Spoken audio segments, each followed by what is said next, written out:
ವಿಶೇಷ ಕಾರ್ಯಕ್ರಮಕ್ಕೆ ಆತ್ಮೀಯವಾದಂತಹ ಸ್ವಾಗತ. ನಾನು ಆದರ್ಶಿನಿ. ಬಹಳಷ್ಟು ಜನ ಈ ಡಯಾಬಿಟೀಸ್ ಬಂದವರು ಅಥವಾ ಹೈ BP ಏನಿದೆ, ಬ್ಲಡ್ ಪ್ರೆಷರ್ ಜಾಸ್ತಿ ಇರೋರಿಗೆ, ಅಷ್ಟೇ ಅಲ್ಲದೆ ಜೀವನ ಶೈಲಿ ಚೆನ್ನಾಗಿಲ್ಲ, ಜೀವನ ಶೈಲಿ ಲೈಫ್ ಸ್ಟೈಲ್ ಏನಾದರೂ ಪ್ರಾಬ್ಲಮ್ ಮಾಡ್ಕೊಂಡಿದ್ದವ್ರಿಗೆ ಸೊ ಈ ಲಕ್ವ ಅನ್ನುವಂಥ ಬಾಧೆ ಇದೇನಾದರೂ ಬಂತು ಅಂದರೆ ಅಷ್ಟೇ ಜೀವನ ಅಂತ್ಯನಾ? ಇದಕ್ಕೇನಾದರೂ ಚಿಕಿತ್ಸೆ ಇದೆಯಾ? ಚಿಕಿತ್ಸೆ ಇದ್ದರೆ ಯಾವ ರೀತಿ ಇದು ಪರಿಣಾಮವನ್ನು ತಂದುಕೊಡುತ್ತೆ? ಸೊ ಚಿಕಿತ್ಸೆ ಅವಧಿ ಹೇಗಿರುತ್ತೆ, ಯಾವ ರೀತಿಯಾದಂಥ ಚಿಕಿತ್ಸೆ ಇದಾಗಿರುತ್ತೆ, ಈ ಕುರಿತ ಕಂಪ್ಲೀಟ್ ಮಾಹಿತಿಯನ್ನು ನೀಡೋದಕ್ಕೆ ನನ್ನೊಟ್ಟಿಗೆ ಇದ್ದಾರೆ ಡಾಕ್ಟರ್ ಚಂದ್ರಶೇಖರ್ ಬೆಳ್ಳೋಡಿ ಅವರು ಪಾರ್ಶ್ವವಾಯು ಪುನಶ್ಚೇತನ ತಜ್ಞರು, ಅಷ್ಟೇ ಅಲ್ಲ founder and director of DC international stroke rehabilitation service Vijayanagara. ಮೊದಲಿಗೆ ಕಾರ್ಯಕ್ರಮಕ್ಕೆ ಆತ್ಮೀಯವಾದಂತಹ ಸ್ವಾಗತ. ನಮಸ್ಕಾರ.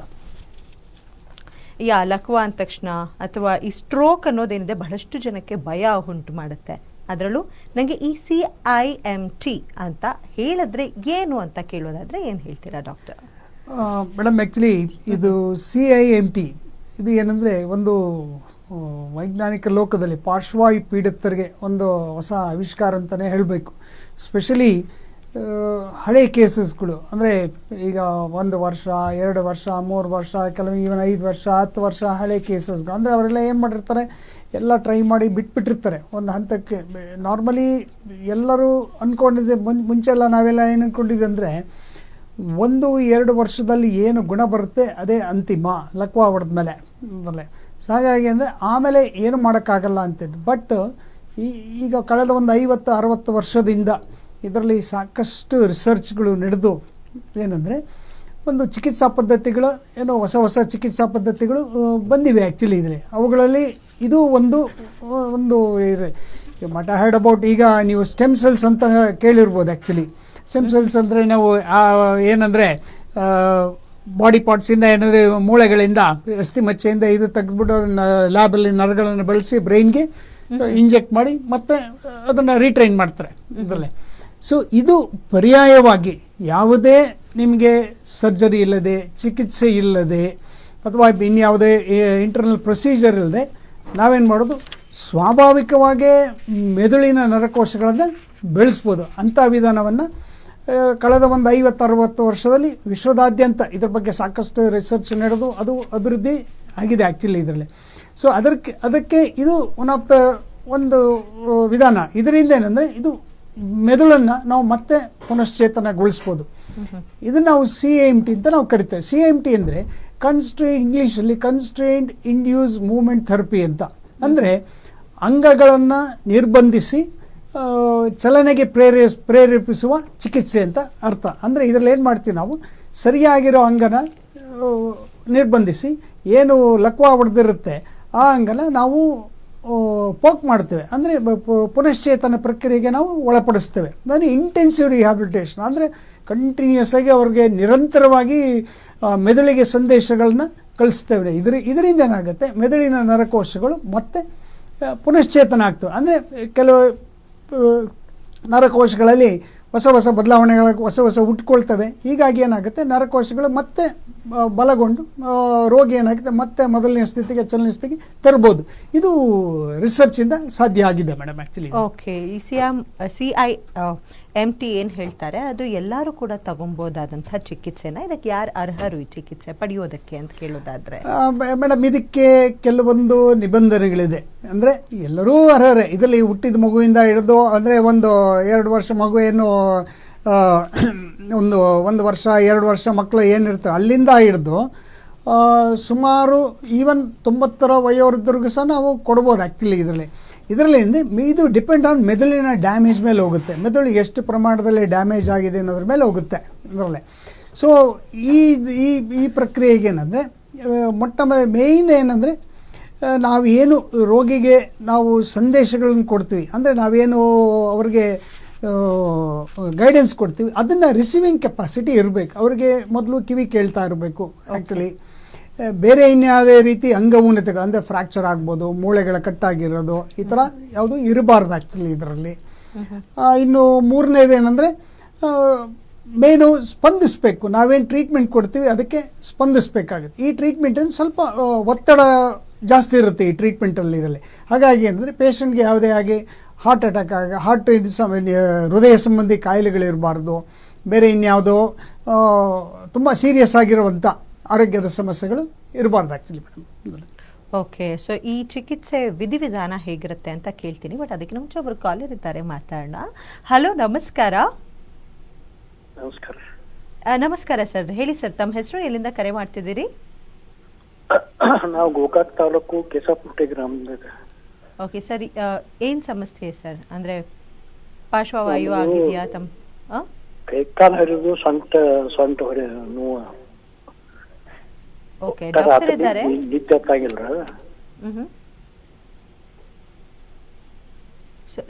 ದಯವಿಟ್ಟು ಸ್ವಲ್ಪ ಜೋರಾಗಿ ಮಾತಾಡ್ತೀರಾ? ಡಾಕ್ಟರ್ ಇದ್ದಾರೆ, ಮಾತಾಡಿ, ನಿಮ್ಮ ಸಮಸ್ಯೆ ಏನು ಹೇಳ್ಕೊಳ್ಳಿ.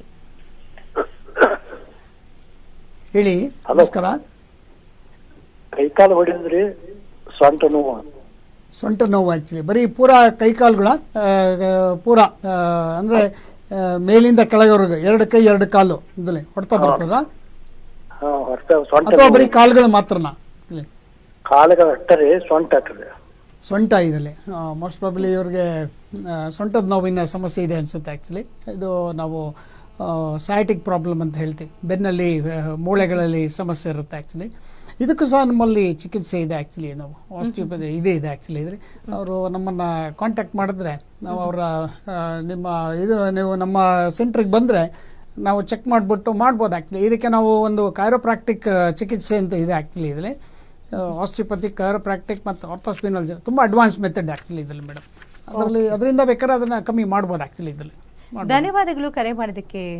ಸೊ ನಾನು ಆಗಲೇ ಕೇಳ್ತಿದ್ದೆ, ಈ ಚಿಕಿತ್ಸೆ ಪ್ರಕ್ರಿಯೆ ಹೇಗಿರುತ್ತೆ? ಸೊ ಯಾವ ರೀತಿಯಾದಂಥ ಚಿಕಿತ್ಸೆ ಇರುತ್ತೆ? ಡ್ಯೂರೇಷನ್ನು ಕೂಡ ಎಷ್ಟೊಂದು ಜನಕ್ಕೆ ಇರುತ್ತೆ, ಎಷ್ಟು ದಿನ ತಗೊಳ್ಬಹುದು? ಸೊ ಚಿಕಿತ್ಸೆ ಏನಾದರೂ ತುಂಬ ಡಿಫಿಕಲ್ಟ್ ಏನಾದರೂ ಇರುತ್ತಾ, ಡಿಫಿಕಲ್ಟಿ ಏನಾದರೂ ಇರುತ್ತಾ ಅನ್ನೋದು ಇರುತ್ತೆ. ಇದಕ್ಕೆ ಉತ್ತರ ಕೊಡ್ತಾ ಮೇಡಮ್, ನಾನು ಈಗಾಗಲೇ ಹೇಳಿದಾಗೆ ಪೇಷಂಟು ಬಂದಾಗ ಏನಂದರೆ ನಾವೇನಂದರೆ ಫಸ್ಟು ಅವರನ್ನು ಸರಿಯಾದ ನಾವೇನಂದರೆ ಟೆಸ್ಟಿಂಗ್ ಮಾಡ್ತೇವೆ ಆ್ಯಕ್ಚುಲಿ ಇದರಲ್ಲಿ.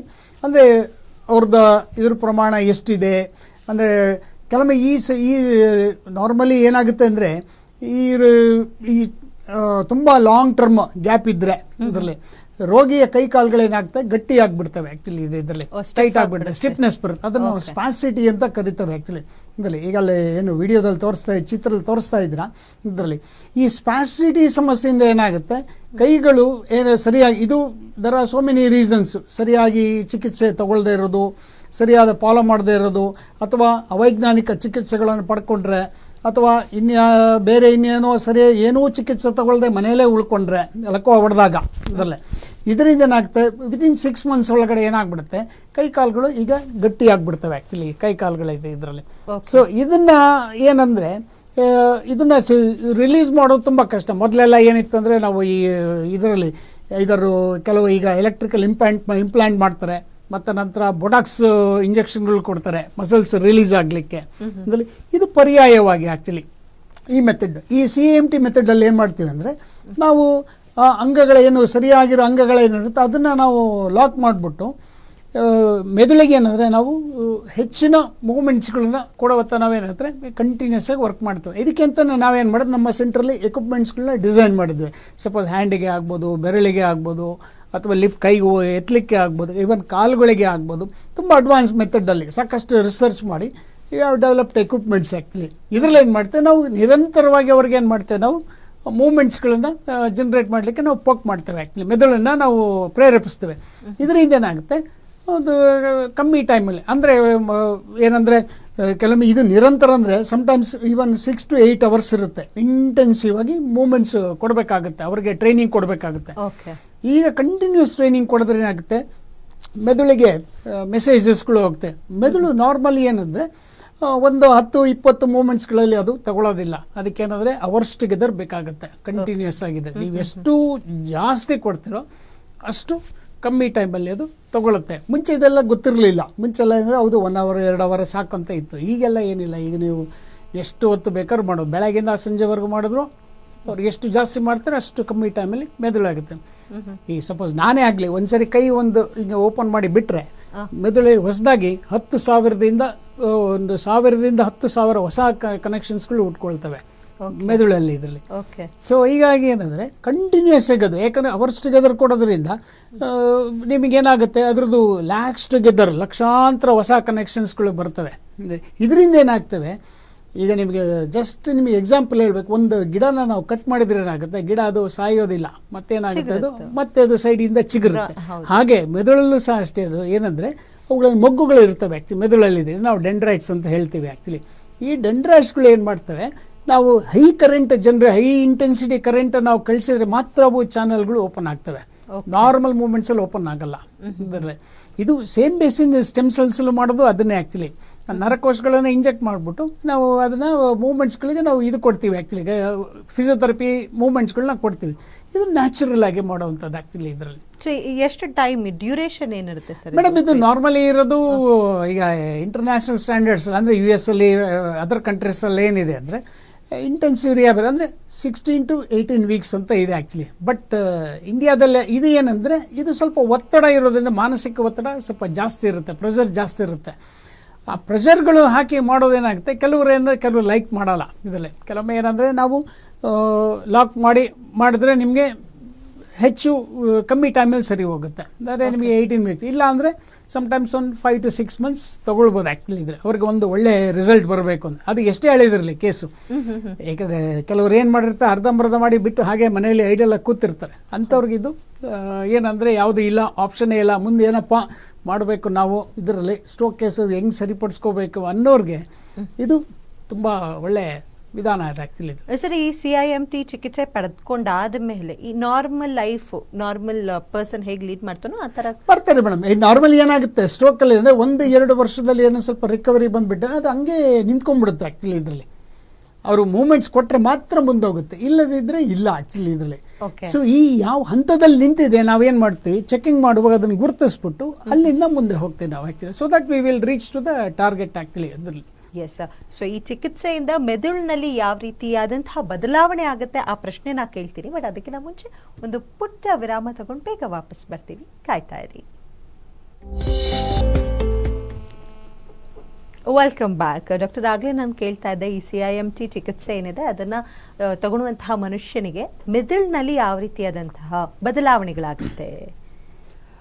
ಮೇಡಮ್, ನಾನು ಆಗಲೇ ಹೇಳಿದೆ ಏನಂದರೆ ಈ ಲಕ್ವ ಹೊಡೆದಾಗ ಏನಾಗುತ್ತೆ, ಮೆದುಳಿನ ನರಕೋಶಗಳು ಡ್ಯಾಮೇಜ್ ಆಗ್ತವೆ, ಅಂದರೆ ಕನೆಕ್ಟಿವಿಟಿ ಲಾಸ್ ಆಗಿರುತ್ತೆ. ಕೈಕಾಲುಗಳಲ್ಲಿ ಏನೂ ಸಮಸ್ಯೆ ಇರೋದಿಲ್ಲ ಇದರಲ್ಲಿ ನಾರ್ಮಲಿ, ಅದೇನಿದ್ರು ಬ್ರೈನಲ್ಲಿ ಮಾತ್ರ.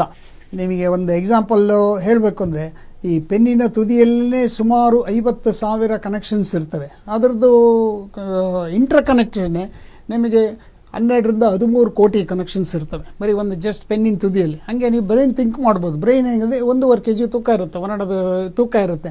ಆ ತೂಕದಲ್ಲಿ ಎಷ್ಟು ಇರ್ಬೋದು ಅಂತ ನೀವು ಇಮ್ಯಾಜಿನ್ ಮಾಡ್ಬೋದು. ಈವನ್ ಸಣ್ಣ ಇದಾದರೂ ಸ್ಟ್ರೋಕ್ ಇದೆ ಆ್ಯಕ್ಚುಲಿ ಇದೆ ಇದರಲ್ಲಿ.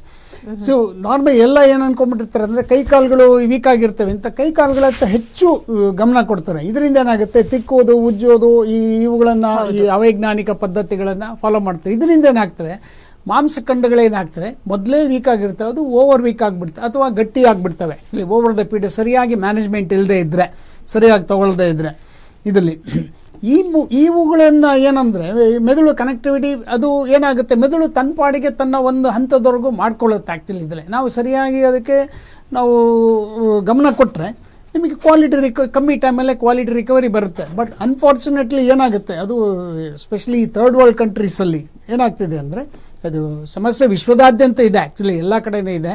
ಥರ್ಡ್ ವರ್ಲ್ಡ್ ಕಂಟ್ರೀಸಲ್ಲಿ ಏನಾಗುತ್ತೆ, ಇವರು ಸರಿಯಾಗಿ ವ್ಯವಸ್ಥೆಗಳು ಇರೋದಿಲ್ಲ, ಮುಂದೆ ಏನು ಮಾಡಬೇಕಂತ ಗೊತ್ತಿರಲ್ಲ. ಈಗ ಸಪೋಸ್ ನಮಗೆ ಹಾಸ್ಪಿಟ್ಲಿಂದ ಹೊರಗಡೆ ಬಂದಮೇಲೆ ಪೇಷಂಟಿಗೂ ಮತ್ತು ಹಾಸ್ಪಿಟ್ಲಿಗೂ ರಿಲೇಷನ್ಶಿಪ್ ಕಟ್ಕೊಂಡ್ಬಿಡ್ತಾರೆ.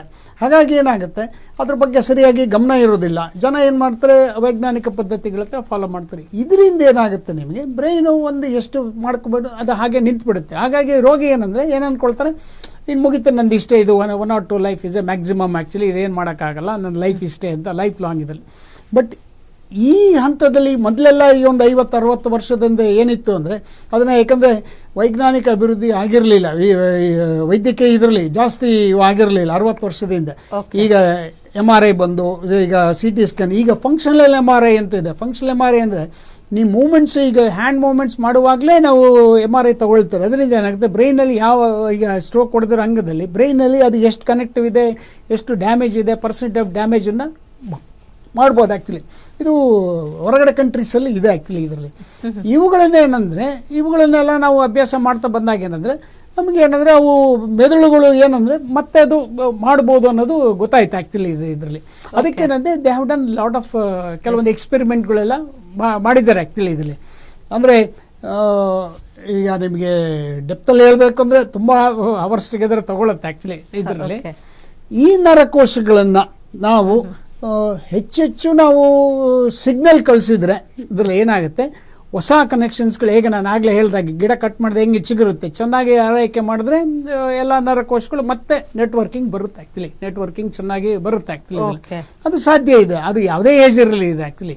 ಬಟ್ ಏನಂದರೆ ಈ CMTಲಿ ಏನಂದರೆ ಆ ಪ್ರಕ್ರಿಯೆ ನಾವೇನಂದರೆ ಒತ್ತಡ ಹಾಕಿ ಮಾಡೋದ್ರಿಂದ ಏನಾಗುತ್ತೆ, ಥ್ರೂ ಕೆಲವು ಎಕ್ವಿಪ್ಮೆಂಟ್ಸ್ಗಳು ಡಿಸೈನ್ ಮಾಡಿದ್ದೀವಿ. ಆ ಎಕ್ವಿಪ್ಮೆಂಟ್ಸ್ ಮುಖಾಂತರ ಮಾಡಿದ್ರೆ ಏನಾಗುತ್ತೆ, ಹೈ ಇಂಟೆನ್ಸಿಟಿ. ಈಗ ನಿಮಗೆ ನಾರ್ಮಲಿ ಸುಮ್ಮನೆ ಕೈ ಎತ್ತಿದ್ರೆ 250 ವೋಲ್ಟ್ ಜನ್ರೇಟ್ ಆದರೆ ನೀವು ಫೋರ್ಸಲ್ಲಿ ಮಾಡಿದ್ರೆ ಏನಾಗುತ್ತೆ 1000 ವೋಲ್ಟ್ ಕರೆಂಟ್ ಜನ್ರೇಟ್ ಆಗುತ್ತೆ. ಇದರಿಂದ ಏನಾಗುತ್ತೆ ನಿಮಗೆ ಮೆದುಳಿಗೆ ಏನಾಗುತ್ತೆ, ಅಲ್ಲಿ ಹೊಸ ಕನೆಕ್ಷನ್, ಆ ಚಾನಲ್ಗಳು ನಾನು ಏನು ಹೇಳಿದೆ ಮೊಗ್ಗುಗಳೇ ಇರ್ತವೆ, ಅವು ಓಪನ್ ಆಗಿಬಿಟ್ಟು ಅಕ್ಕಪಕ್ಕದ ನರಕೋಶಗಳಿಗೆ ಏನಾಗ್ತವೆ ಲಿಂಕಿಂಗ್ ತಗೊಳ್ತವೆ. ಈ ಲಿಂಕಿಂಗ್ ತಗೊಳ್ಳೋದ್ರಿಂದ ಮತ್ತೆ ಅದು ಏನು ಇದಿರುತ್ತೆ ಅದು ಚಲನೆ ಸ್ಥಿತಿಗೆ ಬರುತ್ತೆ. ಕಾಲರ್ ಇದ್ದಾರೆ ಮಾತಾಡೋಣ, ಕಾಯ್ತಿದ್ದಾರೆ. ಹಲೋ ನಮಸ್ತೆ ಮೇಡಮ್. ನಮಸ್ಕಾರ ಸರ್, ಹೇಳಿ, ಎಲ್ಲಿಂದ ಕರೆ ಮಾಡ್ತಿದ್ದೀರಾ? ವೇಣುಗೋಪಾಲ್ ಅಂತ, ಇಲ್ಲೇ ವಿದ್ಯಾರಣ್ಯಪುರದಿಂದ ಮಾತಾಡ್ತಾ ಇದ್ದೀನಿ. ತಮ್ಮ ಪ್ರಶ್ನೆ ಏನಿದೆ ಚಂದ್ರಶೇಖರ್ ಸರ್ ಇದ್ದಾರೆ, ಮಾತನಾಡಿ. ಹೇಳಿ ಸರ್. ನಮಸ್ಕಾರ ಸರ್. ನಮಸ್ಕಾರ. ಹೇಳಿ. ಪ್ರೋಗ್ರಾಮ್ ಚೆನ್ನಾಗಿ ಬರ್ತಾ ಇದೆ, ನೋಡ್ತಾ ಇದ್ದೀನಿ. ತಿಂಗಳ ಈ ತರ ಪ್ರೋಗ್ರಾಮ್ ಬರ್ತಿದೆ, ಸ್ವಲ್ಪ ಒಳ್ಳೇದು ಜನಕ್ಕೆ. ಹೌದು. ನನ್ನ ಪ್ರಾಬ್ಲಮ್ ಏನಂದ್ರೆ 4 years ಬ್ಯಾಕ್ ನನ್ಗೆ ಸ್ಟ್ರೋಕ್ ಆಗಿತ್ತು. ರಾಮಯ್ಯದಲ್ಲಿ ಟ್ರೀಟ್ಮೆಂಟ್ ತಗೊಂಡೆ. ಇವಾಗ ಆದಷ್ಟು ಸರಿಯಾಗಿದ್ದೀನಿ.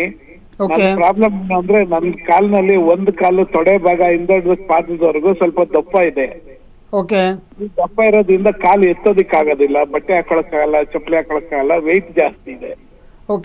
ಅದು ಏನಂದ್ರೆ ಅದು ನೋಡ್ಬೇಕು ಸರ್. ಅದು ಏನಾಗುತ್ತೆ ಕೆಲವೊಮ್ಮೆ ನಿಮ್ಮ ತೊಡೆ ಭಾಗಗಳು ಇದು ಮೂಳೆ ಏನಿರುತ್ತೆ, ತೊಡೆ ಮೂಳೆ ಇರುತ್ತೆ, ಅದು ಲಾಕ್ ಆಗಿರುತ್ತೆ. ಆ ಲಾಕ್ ಇರೋದ್ರಿಂದ ನಿಮಗೆ ಕಾಲು ಏನಾಗುತ್ತೆ, ನಾರ್ಮಲಿ ನೀವು ನೋಡಿರ್ಬೋದು, ನಡೆಯುವಾಗ ಕಾಲು ಸುತ್ತಾಕೊಂಡು ನಡೀತಾರೆ ಆಕ್ಚುಲಿ ಕಾಲಲ್ಲಿ. ಇದರಲ್ಲೇ ಇದು ಸಮಸ್ಯೆ ಬರೋದು ಇದರಿಂದ. ನಡೆಯೋದು ಸ್ವಲ್ಪ ಕ್ಲಿಯರ್ ಆಗಿ ನಡೀತಾ ಇದ್ದೀನಿ ಸರ್. ವೆಯ್ಟ್ ಜಾಸ್ತಿ, ಬಟ್ಟೆ ಹಾಕೊಳ್ಳೋದು ಇಲ್ಲ. ನೋಡ್ಬೇಕದು ಆಕ್ಚುಲಿ ಅದು ಹಿಪ್ಪಲ್ಲಿ ಏನಾದ್ರು ಲಾಕ್ ಆಗಿದೆಯಾ ನೋಡ್ಬೇಕು ಆಕ್ಚುಲಿ. ಕೆಲವೊಮ್ಮೆ ಅದನ್ನ ನಾವೇನ್ ಮಾಡ್ತೀವಿ, ಈ ಕಾರೋಪ್ರಾಕ್ಟಿಕ್, ನ್ಯೂರೋ ಕಾರೋಪ್ರಾಕ್ಟಿಕ್ ಅಂತ ಬರುತ್ತೆ.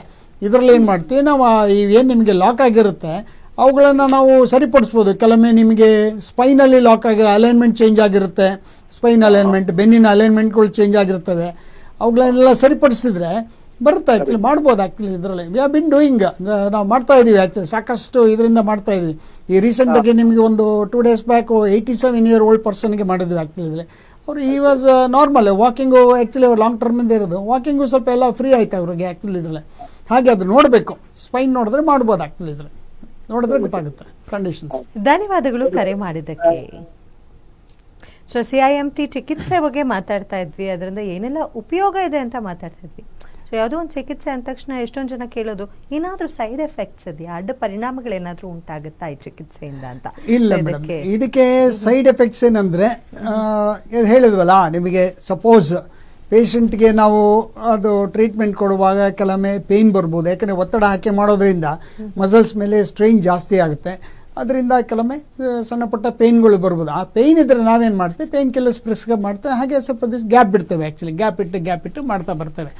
ಇದರಿಂದ ಏನಾಗುತ್ತೆ ನಿಮಗೆ, ಗ್ಯಾಪ್ ಇಟ್ಟು ಮಾಡೋದ್ರಿಂದ, ಯಾಕಂದರೆ ಇದು ನಾವೇನು ಒಂದೇ ಸರಿಗೆ ಎಲ್ಲ ಆಗುತ್ತೆ ಅಂತ ಹೇಳಲ್ಲ, it take some time actually. ಕೆಲವೊಮ್ಮೆ ನಿಮಗೆ ಡಿಪೆಂಡ್ ಆನ್ ಪೇಷಂಟು ಮತ್ತು ಡ್ಯಾಮೇಜ್, ಬ್ರೈನ್ ಡ್ಯಾಮೇಜ್ ಎಷ್ಟಾಗಿದೆ, ಬಟ್ ಮಾಡ್ಬೋದು ಆ್ಯಕ್ಚುಲಿ. ಎಷ್ಟು ಹಳೆ ಕೇಸಸ್ಗಳಲ್ಲಿ ನಾವು ಈ CIMT ಇದ್ರ ಚಿಕಿತ್ಸೆ ಮುಖಾಂತರ ನಾವು ಸರಿಪಡಿಸ್ಬೋದು. ಈವನ್ ಎಲ್ಲ ಇದರಲ್ಲೂ ಮಾಡ್ಬೋದು, ಬೆರಳುಗಳು ಮಾಡ್ಬೋದು, ಕೈ ಕಾಲುಗಳು ಮಾಡ್ಬೋದು, ಎಲ್ಲ ಇವುಗಳನ್ನು ನಾವು ವರ್ಕ್ ಮಾಡ್ಬೋದು ಆ್ಯಕ್ಚುಲಿ. ಅವ್ರಿಗೆ ರೈಟಿಂಗ್ ಸ್ಕಿಲ್ಸ್ ಇಲ್ಲ ಅಂದರೆ ರೈಟಿಂಗ್ ಸ್ಕಿಲ್ಸು ಕಲಿಸ್ಬೋದು, A to Z ಮಾಡ್ಬೋದು. ಈಗೆಲ್ಲ ಚೆನ್ನಾಗಿದೆ ಮೇಡಮ್, ತುಂಬ ಚೆನ್ನಾಗಿದೆ ಮೆಥಡ್ಸ್ ಎಲ್ಲ, ತುಂಬ ಅಡ್ವಾನ್ಸ್ ಮೆಥಡ್ಸ್ ಇದೆ ಈಗ. ಸರ್, ಈ ಒಬ್ಬ ಇಂಡಿವಿಜುವಲ್ ಪೇಷಂಟ್ ಬರ್ತಾರೆ ಅಂದರೆ ಅವ್ರಿಗೋಸ್ಕರನೇ ಏನಾದರೂ ಡಿಸೈನ್ ಮಾಡ್ತೀರಾ, ಟ್ರೀಟ್ಮೆಂಟ್ ಕೊಡೋದ್ರಲ್ಲಿ? ಹೌದು ಮೇಡಮ್, ಆ್ಯಕ್ಚುಲಿ ನಮ್ಮ ಸೆಂಟ್ರು ಏನಂದರೆ ನಾವು ಇದರಲ್ಲಿ ಕಳೆದ ಒಂದು 30 ಇಯರ್ಸಿಂದ I in this field, last 25 ಇಯರ್ಸಿಂದ ನಾನು ಈ ಸ್ಟ್ರೋಕ್ ಬಗ್ಗೆ ನಾನು ಸ್ಟಡಿ ಮಾಡ್ತಾ ಬರ್ತಾ ಇದ್ದೇನೆ. ಆ್ಯಕ್ಚುಲಿ ಈ ನಮ್ಮಲ್ಲಿ ಏನಂದರೆ ಈ ಬೇರೆ ಬೇರೆ ಕಂಟ್ರೀಸಲ್ಲಿ ಹೊರಗಡೆ ಏನು ನಡೀತಾ ಇದೆ ಆ ಮೆಥಡ್ಗಳನ್ನೆಲ್ಲ ನಾವೇನು ಮಾಡಿದ್ದೇವೆ ಇಲ್ಲಿ ಎನ್ವಿರಾನ್ಮೆಂಟ್ಗೆ ತಂದುಬಿಟ್ಟು, ನಮ್ಮ ಪರಿಸರಕ್ಕೆ, ಇಂಡಿಯನ್ ಪರಿಸರಕ್ಕೆ ತಂದುಬಿಟ್ಟು ಅವುಗಳನ್ನೆಲ್ಲ ಕನ್ವರ್ಟ್ ಮಾಡಿ ಹ್ಯಾವ್ ಬಿನ್ ಡಿಸೈನಿಂಗ್ ಆ್ಯಕ್ಚುಲಿ. ಹಾಗಾಗಿ ಏನಂದರೆ ನಿಮಗೆ ಈ ಕಾಲ್ಗಳಾಗ್ಬೋದು, ಈಗ ಹಿಪ್ಪು ನಾವು ಲಾಕ್ ರಿಲೀಸ್ ಮಾಡ್ತೇವೆ, normally it is A very impossible actually, ಅದು ತುಂಬ ರಿಸ್ಕ್ ಇದೆ ಇದರಲ್ಲಿ. ನಾರ್ಮಲಿ ಏನಾಗುತ್ತೆ ಅದನ್ನು ರಿಲೀಸ್ ಮಾಡೋಕ್ಕೇ ಕೆಲವೊಮ್ಮೆ ನಮ್ಮ ಥೆರಪಿಸ್ಟ್ಗಳೇ ಆ್ಯಕ್ಚುಲಿ ವರ್ಷಗಂಟ್ಲೆ 6 ತಿಂಗಳು ವರ್ಷ ಇದೆಲ್ಲ ಕಷ್ಟಪಡ್ತಾರೆ ಆ್ಯಕ್ಚುಲಿ. ಅದನ್ನು we have been releasing just span of ಒಂದು 20 ಸೆಕೆಂಡ್ಸ್ ಇದರಲ್ಲಿ ರಿಲೀಸ್ ಮಾಡ್ತೇವೆ. ಅದೇ ರೀತಿ ಈಗ ಶೋಲ್ಡ್ರು ಇದರಲ್ಲಿ ಕೈ ಎಲ್ಲ ಲಾಕ್ ಆಗಿರುತ್ತೆ, ನಾರ್ಮಲಿ ಸ್ಟ್ರೋಕಲ್ಲಿ ಹೇಳಿದ್ವಿ ಆ್ಯಕ್ಚುಲಿ ಇದು ಕೈ ಲಾಕ್ ಆಗಿರುತ್ತೆ ಅಂತ, ಇದರಲ್ಲಿ ಸರಿಯಾಗಿ ವ್ಯವಸ್ಥೆ. ಇವುಗಳನ್ನು ಸಹ ನಾವೇನಂದರೆ ಮೊದಲೆಲ್ಲ ಬೋಟಾಕ್ಸ್ ಬಿಟ್ಟರೆ ಬೇರೆ ಏನಿಲ್ಲ ಅಂತಿತ್ತು. ಈಗ ಹಾಗೆಲ್ಲ ಏನಿಲ್ಲ, ಬೋಟಾಕ್ಸ್ಗಳನ್ನ ನಾವು ಚಿತ್ರದಲ್ಲಿ ತೋರಿಸ್ತೀವಿ, ಹಾಗೆ ಟೇಪಿಂಗ್ ಮಾಡಿಬಿಟ್ಟು ಹ್ಯಾವ್ ಬಿನ್ ರಿಲೀಸಿಂಗ್, ಅದು ವಿತಿನ್ 24 ಅವರ್ಸಲ್ಲೇ ನಿಮಗೆ ಒಂದು 50% ರಿಲೀಸ್ ಆಗಿಬಿಡುತ್ತೆ. ಅದೇ ರೀತಿ ಶೋಲ್ಡರ್ ಲಾಕ್ ಆಗಿದ್ರೆ ಶೋಲ್ಡರ್ ರಿಲೀಸ್ ಮಾಡ್ಬೋದು ಇದರಲ್ಲಿ. ಅಂದರೆ ಬೇರೆ ಬೇರೆ ಕಂಟ್ರೀಸಲ್ಲಿ ಏನು ನಡೀತಾ ಇದೆ, ಹೊಸ ಚಿಕಿತ್ಸಾ ವಿಧಾನಗಳು, ಹೊಸ ಟ್ರೀಟ್ಮೆಂಟ್ಗಳು, ಇವುಗಳೆಲ್ಲ ಏನು ನಡೀತಾ ಇದೆ ಅವುಗಳನ್ನು ನಾವು ಮಾಡ್ಬೋದು. ಬಟ್ ಇನ್ನೊಂದು ಈಗ ನಾವೇನಂದರೆ ಈಗ ನಾವು ಇನ್ನೂ ಒಂದು ಇದು ಮಾಡಿದ್ದೇವೆ ಆ್ಯಕ್ಚುಲಿ, ಏನಂದರೆ ಅಡ್ವಾನ್ಸ್ಡ್ ಅಂದರೆ ಸ್ಪೋರ್ಟ್ಸ್ ಥೆರಪಿ ಯೂಸ್ ಮಾಡುವಂಥದ್ದನ್ನು ನಾವು ಸ್ಟ್ರೋಕ್ ಪೀಪಲ್ಗೆ ಅಳವಡಿಸಿದ್ವಿ. ಅಂದರೆ ಹೈಡ್ರಾಲಿಕ್ ಸಿಸ್ಟಮಲ್ಲಿ ನಾವೇನು ಮಾಡ್ತೇವೆ, ಬಾಡಿನ ಮೇಲೆತ್ಬಿಟ್ಟು ಇದರಲ್ಲಿ ರಿಲೀಸಿಂಗ್ ಅದನ್ನು ನಾವು ಟ್ರೈನಿಂಗ್ ಕೊಡ್ತೇವೆ. ಇದನ್ನು ಅಂದರೆ ಒಟ್ಟು ಬೇರೆ ಬೇರೆ ಕಂಟ್ರೀಸಲ್ಲಿ ಏನೇನು ನಡೀತಾ ಇದೆ ಅದೆಲ್ಲವುದನ್ನು ನಾವು ಒಂದು ಅಕ್ಯುಮುಲೇಟ್ ಮಾಡಿ ನಮ್ಮ ಸೆಂಟ್ರಲ್ಲಿ ನಾವು ಇನ್ವೆಂಟ್ ಮಾಡಿದ್ದೇವೆ ಆ್ಯಕ್ಚುಲಿ. ಇದು ಮಾಡಿ ಎಲ್ಲ ಇನ್ನು ಸೆಲ್ಫ್ ಎಕ್ಸಸೈಸ್ ಇಲ್ಲಿ ಮೆಥಡ್ ಎಲ್ಲ ಹೆಂಗಿದೆ ಅಂದರೆ ಪೇಷಂಟೇ ಮಾಡ್ತಾರೆ, 95% ಎಲ್ಲ ಪೇಷಂಟೇ ಮಾಡ್ತಾರೆ ಆ್ಯಕ್ಚುಲಿ. ಹಾಗಾಗಿ ಏನಂದರೆ ಅವ್ರಿಗೆ ನಾವು ಟ್ರೈನಿಂಗ್ ಕೊಡೋದು ಇದು ಮುಖಾಂತರ ಬೇಗನೆ ರಿಕವರಿ ಬರುತ್ತೆ. ಇದರಲ್ಲಿ ದಟ್ ಹೈಯೆಸ್ಟ್ ಆ್ಯಕ್ಚುಲಿ ಒಳ್ಳೆ ಕ್ವಾಲಿಟಿ ರಿಕವರಿ ಬರುತ್ತೆ ಆ್ಯಕ್ಚುಲಿ. ಅದು ಎಷ್ಟೇ ಇರಲಿ, ಕೆಲವೊಮ್ಮೆ ಜಾಯಿಂಟ್ಸ್ಗಳು ಲಾಕ್ ಆಗಿದ್ದರೂ ರಿಲೀಸ್ ಮಾಡ್ತೇವೆ, ಕೆಲವೊಮ್ಮೆ ಇವು ಮೂಳೆಗಳು ಲಾಕ್ ಆಗಿದ್ದರೂ ರಿಲೀಸ್ ಮಾಡ್ತೇವೆ. ಇದರಲ್ಲಿ ಅದನ್ನೆಲ್ಲ ನಾವೇನು ಸರಿಪಡಿಸ್ಬಿಟ್ಟು ಬೇರೆ ಬೇರೆ ಮೆಥಡ್ಗಳು ಮತ್ತು ವಿ ವಿಲ್ ಗೋ ಅವರನ್ನು ಒಂದು ನಾರ್ಮಲ್ ಇದಕ್ಕೆ ತಂದುಬಿಟ್ಟು ಮತ್ತೆ ನಾವು ಅವ್ರನ್ನ ಪೂರ್ಣ ಚಿಕಿತ್ಸೆ ಕೊಡುವಂತ ನಾವು ವರ್ಕ್ ಮಾಡ್ತೇವೆ. ಸೊ ಈ CIMT ಏನಿದೆ ಇದು ಪಾರ್ಶ್ವವಾಯು ರೋಗಿಗಳಿಗೆ ಒಂದು ವರದಾನ ಅಂದರೆ ತಪ್ಪಾಗಲ್ಲ ಅಲ್ವಾ? ಹೌದು ಮೇಡಮ್, ಡೆಫಿನೆಟ್ಲಿ ಮೇಡಮ್. ಆ್ಯಕ್ಚುಲಿ ಇದು one of the best treatment and painless treatment. ಮತ್ತು ಹಾಗೆ ಎಲ್ಲ ರೀತಿಯಿಂದಲೂ ಅವರಿಗೆ ನಾವು ಪೂರ್ಣ ನಾರ್ಮಲ್ ಮಾಡ್ಬೋದು ಆ್ಯಕ್ಚುಲಿ ಇದರಲ್ಲಿ. ನಾನು ಒಂದು 20 ವರ್ಷದಲ್ಲಿ ಇದು ಕೊಡ್ತಾ ಇದ್ದೇನೆ. ತುಂಬ ಜನಗಳು ಇದ್ರ ಬಗ್ಗೆ ಸಾಕಷ್ಟು ಇವುಗಳನ್ನು ತೊಗೊಂಡಿದ್ದಾರೆ ಆ್ಯಕ್ಚುಲಿ, ಬೆನಿಫಿಟ್ ತೊಗೊಂಡಿದ್ದಾರೆ. ಓಕೆ, ಸೊ ಬಹಳಷ್ಟು ಚಾಲೆಂಜಸ್ನು ತಾವು ಫೇಸ್ ಮಾಡಿರ್ತಾರೆ, ಬಿಕಾಸ್ ಒಬ್ಬೊಬ್ಬರು ಪೇಷಂಟ್ ಒಂದೊಂದು ಚಾಲೆಂಜಸ್ ಇರುತ್ತೆ. ಯಾವುದಾದ್ರೂ ಕ್ರಿಸ್ಪಾಗಿ ನಮ್ಮ ಜೊತೆ ಶೇರ್ ಮಾಡ್ಬೋದು ಅಂತ ಹೇಳಿದ್ರೆ, ಯಾವ್ದಾದ್ರು challenging patient who is recovered completely ಅನ್ನೋ ಥರದ್ದು? ಮೇಡಮ್ ಇದ್ದಾರೆ, ಸಾಕಷ್ಟು ಜನ ಇದ್ದಾರೆ ಆ್ಯಕ್ಚುಲಿ. ಇದರಲ್ಲಿ ನಮಗೆ ಒಂದೊಂದು ಕೇಸು ಚಾಲೆಂಜಿಂಗ್ ಆ್ಯಕ್ಚುಲಿ, ಪ್ರತಿ ಕೇಸು ಚಾಲೆಂಜಿಂಗೆ. ಇದರಲ್ಲಿ ಅವ್ರಿಗೆ ಪ್ರತಿ ಕೇಸು ಏನಂದರೆ ಅದರದ್ದೇ ಆದ ಸಮಸ್ಯೆಗಳಿರ್ತವೆ ಆ್ಯಕ್ಚುಲಿ. ಈ ಕೆಲವೊಮ್ಮೆ ಬ್ರೈನಲ್ಲಿ ಏನು ಚೇಂಜಸ್ ಆಗಿರ್ತವೆ, ಯಾಕಂದರೆ ಎಲ್ಲದೂ ನಾವು ನೋಡಲಿಕ್ಕೆ ಸ್ಟ್ರೋಕ್ ಒಂದೇ ಥರ ಕಾಣ್ಬೋದು, ಕೈ ಕಾಲುಗಳು ವೀಕ್ನೆಸ್ ಎಲ್ಲ ಒಂದೇ ಥರ ಕಾಣ್ಬೋದು. ಬಟ್ ಇವುಗಳು ಬೇರೆ ಬೇರೆ ಇರುತ್ತೆ ಆ್ಯಕ್ಚುಲಿ. ಮೆದುಳಲ್ಲಿ ಏನು ಡ್ಯಾಮೇಜ್ ಆಗಿರುತ್ತೆ ಆ ಕೇಸಸ್ಗಳು ಬೇರೆ ಇರ್ತವೆ. ನಾನು ಈಗಲೇ ಹೇಳ್ದಲ್ಲ, ಒಂದು 87-year-old person actually had a stroke actually. It is a stroke case actually. ಅವ್ರಿಗೆ ಈಸ್ ರಿಕವರ್ಡ್. ಬಟ್ ಏನಂದರೆ ಅವ್ರದ್ದು ಪ್ರಾಬ್ಲಮ್ ಏನಂದರೆ ಈ was unable to walk, balance problem ಇದರಲ್ಲಿ ಜಸ್ಟ್ ಸ್ಪ್ಯಾನ್ ಆಗಿರೋ ಒಂದು ಬೆನ್ನು ಮೂಳೆ ರಿಲೀಸ್ ಮಾಡೋದ್ರಿಂದ ಈ was able to walk independently. ಈ ವಾಸ್ ಕ್ವೈಟ್ ಹ್ಯಾಪಿ. ಇದರ ಚಿಲ್ಡ್ರನ್ಸ್ ಇದ್ದಾರೆ, ಮಕ್ಕಳಿದ್ದಾರೆ. ಒಂದು ಮಗು ಬರ್ತಾ ಇತ್ತು ಆ್ಯಕ್ಚುಲಿ, ಒಂದು ಇದು ಮಗುಗೂ ಬರುತ್ತೆ ಆ್ಯಕ್ಚುಲಿ. ಇದರಲ್ಲಿ ಒಂದು 10 years ಬ್ಯಾಕ್ ಆ್ಯಕ್ಚುಲಿ ಒಂದು 4-year-old ಮಗು ಆ್ಯಕ್ಚುಲಿ ಇದರಲ್ಲಿ ಹ್ಯಾಡ್ ಅ ಸ್ಟ್ರೋಕ್ ಆ್ಯಕ್ಚುಲಿ. ಅದಕ್ಕೆ ಆ ಮಗುಗೆ ಏನಂದರೆ ಅದಕ್ಕೆ ಒಂದು ಕೈ ಲಾಕ್ ಆಗಿತ್ತು. ಈ ಮೆಥಡಲ್ಲಿ ನಾವು ಬಳಸಿದ್ದೀವಿ ಆ್ಯಕ್ಚುಲಿ ಮಕ್ಕಳಿಗೆ. ಇದರಲ್ಲಿ ನಾವು ಈಸ್ ಹಾರ್ಸ್ ರೈಡಿಂಗ್ ಮಾಡ್ತಾನೆ, ಇದು ಮಾಡ್ತಾನೆ, ಬೈಕ್ ರೈಡಿಂಗ್ ಮಾಡ್ತಾನೆ. ಸೋ ಮೆನಿ ಇನ್ಸ್ಟೆನ್ಸ್ ಆ್ಯಕ್ಚುಲಿ, ಒಂದಲ್ಲ ಎರಡಲ್ಲ, ಸಾವಿರಾರು ಇದಾವೆ ಆ್ಯಕ್ಚುಲಿ ಮೇಡಮ್ ಆ್ಯಕ್ಚುಲಿ. ಸೊ ಒಟ್ಟಾರೆಯಾಗಿ ಲಕ್ವಾ ಮುಕ್ತಿಗೆ ಒನ್ ಸ್ಟಾಪ್ ಸೊಲ್ಯೂಷನ್ ಅಂದರೆ DC international stroke rehabilitation centre ಅಂತ. We have everything facilities. We take challenges. Each ಕೇಸ್ನು ನಾವು ಚಾಲೆಂಜ್ ಆಗಿ ತಗೊಳ್ತೀವಿ.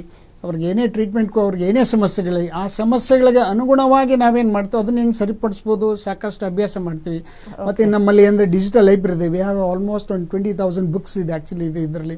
ಅದ್ರ ಬಗ್ಗೆ ಬೇರೆ ಬೇರೆ ಕಂಟ್ರೀಸಲ್ಲಿ ಏನು ರಿಸರ್ಚ್ ನಡೆಯುತ್ತೆ, ನಮ್ಮದೇ ರಿಸರ್ಚ್ ಗ್ರೂಪ್ ಇದೆ. ಆ ಗ್ರೂಪಿಂದ ನಾವೇನು ಮಾಡಿ ಇನ್ಫಾರ್ಮೇಷನ್ ಶೇರ್ ಮಾಡ್ಕೊಂಡ್ಬಿಟ್ಟು ನಾವು ಇದು ಮಾಡ್ತೀವಿ. We have a contact with other ಕಂಟ್ರೀಸಲ್ಲಿ ಏನು ಇವರು ಇದ್ದಾರೆ ಅವ್ರ ಜೊತೆಗೂ ನಮ್ದು ಇದು ಲಿಂಕ್ ಇದೆ. That's nice. ಸೊ ಯಾರಾದರೂ ಕೂಡ ತಮಗೆ ಪರಿಹಾರ ಬೇಕು, ಲಕ್ವ ಬಂದರೆ ಅದರಿಂದ ಮುಕ್ತಿ ಹೊಂದಬೇಕು ಅಂತ ಹೇಳಿದ್ರೆ ನಿಮಗೆ ಸ್ಕ್ರೀನ್ ಮೇಲೆ ಕಾಣಿಸ್ತಿರುವಂತಹ ನಂಬರ್ಗೆ ಕರೆ ಮಾಡಿ ನೇರವಾಗಿ ಡಾಕ್ಟರ್ ಚಂದ್ರಶೇಖರ್ ಬೆಳ್ಳೂಡಿ ಸರ್ನ ಮೀಟ್ ಮಾಡ್ಬೋದು, ತಮ್ಮ ಸಮಸ್ಯೆಗೆ ಪರಿಹಾರವನ್ನು ಕಂಡುಕೊಳ್ಬಹುದು ಅಂತ ಹೇಳ್ತಾ ಡಾಕ್ಟರ್ ಇಷ್ಟೊತ್ತು ಇದ್ದು ಬಹಳಷ್ಟು ಇನ್ಫಾರ್ಮೇಷನ್ನ ನೀಡಿದ್ರಿ. Thank you so much. Thank you madam, thank you. So ನೋಡೋದೆಲ್ಲ ಇದಾಗಿತ್ತು ಇವತ್ತಿನ ವಿಶೇಷ ಕಾರ್ಯಕ್ರಮ. ಮತ್ತೆ ನಾವು ಸಿಗ್ತೀವಿ ಮುಂದಿನ ಕಾರ್ಯಕ್ರಮದಲ್ಲಿ. Until then you keep watching guarantee news. ಸುದ್ದಿ ಖಚಿತ, ನ್ಯಾಯ ನಿಶ್ಚಿತ.